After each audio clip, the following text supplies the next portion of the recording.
If you're a veteran getting ready to initially file or even appeal a VA disability claim, one of the most important tools you'll hear about is the Nexus link or Nexus letter.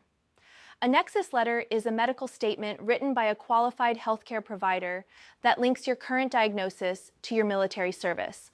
But here's the problem.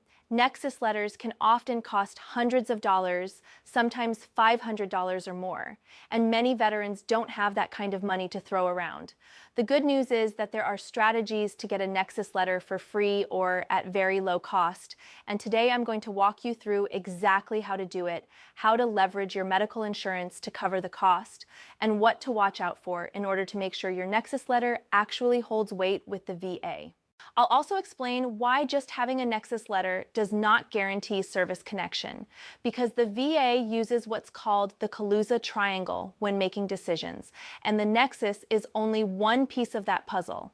By the end of this video, you'll understand how to get your Nexus letter without breaking the bank, how to use your separation physical as evidence, and how to make sure your Nexus statement meets the standards in the VA's adjudication manual, the M21-1.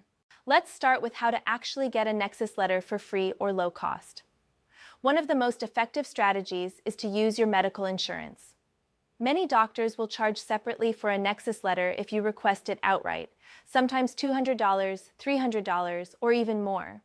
But if you draft the Nexus letter yourself ahead of time, bring it to your doctor's appointment and ask them to review it, edit it, and sign it during a regular visit, then it counts as a standard doctor's appointment. That means you just pay your normal copay instead of a separate Nexus fee. You can even send the draft ahead of time by email to your doctor so they can look it over before you come in. Most providers are much more open to simply editing and signing a letter that you've already drafted than writing one completely from scratch. So by doing most of the work yourself and having them provide the medical authority, you can strategically use your insurance to cover what would otherwise be a very expensive process. Now, what do you actually write in that draft Nexus letter before you give it to your doctor? First, you want to make sure the language matches the requirements set by the VA's M21-1 adjudication manual. At minimum, the letter should state that your condition is at least as likely as not related to your military service. Personally, I had my doctors write more likely than not service connected, just to eliminate any wiggle room. The stronger the language, the better. Second, your Nexus letter must clearly say that the doctor has reviewed your medical history, both military and civilian, and all relevant records. If the letter does not include that statement, then the VA can and often will disregard it. It doesn't matter how many credentials your doctor has. If the letter doesn't meet those minimum requirements, it could be considered invalid. So always make sure your doctor confirms that they've reviewed your records and uses the proper threshold language. Another option, if you don't want to go through your own doctor, is to look for providers or organizations that offer Nexus letters at a lower cost. There are some telehealth services and veteran-focused medical providers that will sometimes provide Nexus letters for under $100, especially for straightforward conditions. These may not be as common as the expensive services you see advertised online, but they do exist. The key is to ask around in veteran forums, local veteran groups, or even check with smaller private clinics who are familiar with the VA process. Many doctors are willing to help veterans if they understand exactly what's needed, and sometimes the charge is just a nominal fee. But here's the critical part. Just because you have a Nexus letter does not mean you automatically win your claim. The VA uses the Caluza Triangle to determine service connection. This triangle has 3 elements. The first is a current diagnosis. This usually means a diagnosis within 1 year of submitting your claim.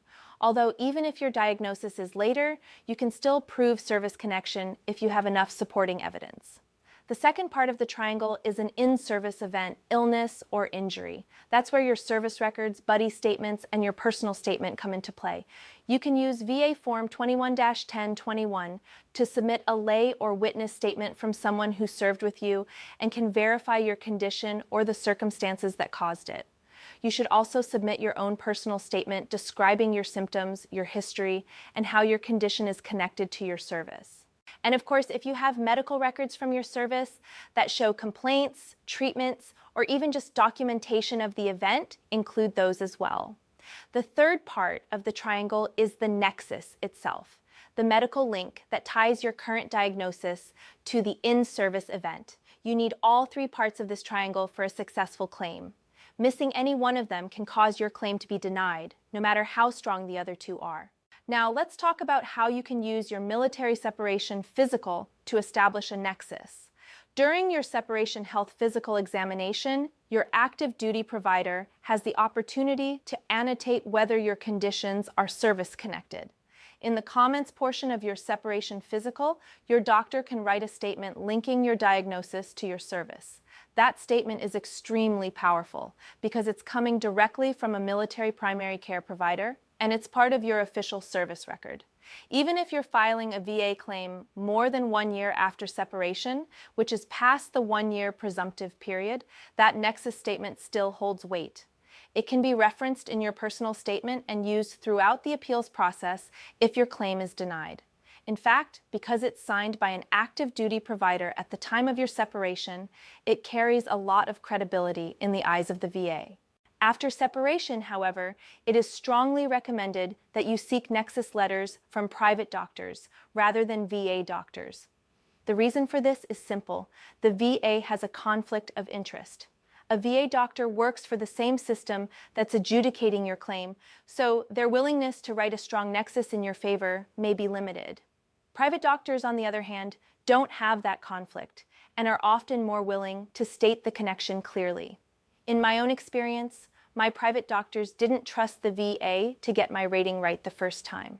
They went above and beyond to make sure their nexus letters were detailed and strong, using the phrase "more likely than not service-connected." And because of that, I was able to get the accurate rating I deserved the first time I filed. When you're working with your private doctor, remind them of a few key points. 1, the nexus letter must state the correct threshold, at least as likely as not, or stronger. 2, the nexus must say they reviewed all relevant records. 3, the nexus should connect the dots in plain language, your diagnosis, your service event, and the link between them.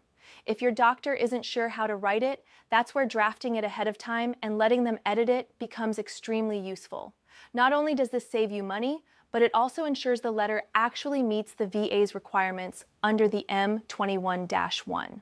To summarize, you can save a lot of money on nexus letters by drafting the letter yourself, bringing it to your doctor, and having them sign it as part of a regular appointment. This allows you to use your medical insurance and only pay a copay instead of hundreds of dollars.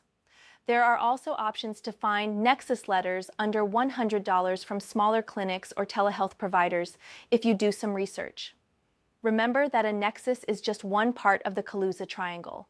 You also need a current diagnosis and proof of an in-service event. Use your separation physical to your advantage, because a nexus statement in that document carries tremendous weight even years after separation. And whenever possible, use private doctors instead of VA doctors to avoid conflicts of interest. Make sure every nexus letter includes the required language, confirms that your doctor reviewed your records, and clearly explains the service connection. With these strategies, you can get the nexus evidence you need without overspending and put yourself in the strongest possible position for your VA disability claim or appeal.